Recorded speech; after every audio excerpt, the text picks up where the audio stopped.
સુરતના સચિન જીઆરડીસી વિસ્તારમાં પોલીસે વિદેશી દારૂના જથ્થા સાથે એક યુવકની ધરપકડ કરી.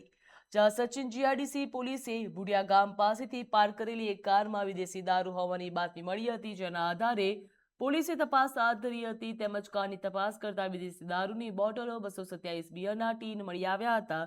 જ્યાં પોલીસે દારૂ સહિત કુલ 42,805 રૂપિયાની કિંમતનો મુદ્દામાલ કબજે કર્યો હતો.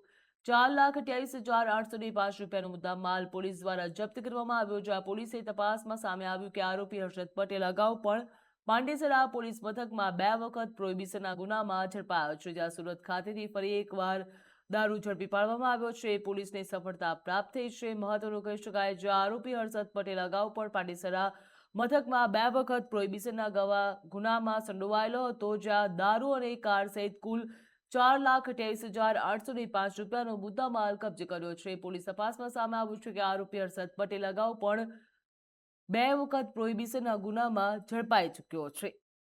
તો સુરતમાં ફરી એકવાર સુરત પોલીસ દ્વારા દારૂની ઝડપી પાડવામાં આવ્યો છે. જ્યાં અંદાજે 4 લાખથી વધુનો મુદ્દામાલ પોલીસે કબજે કર્યો. હર્ષદ પટેલની ધરપકડ પણ કરવામાં આવી છે. જ્યાં પોલીસ તપાસમાં સામે આવ્યું કે પાંડેસરા પોલીસ મથકમાં 2 વખત પ્રોહિબિશનના ગુનામાં તે ઝડપાઈ ચૂક્યો છે.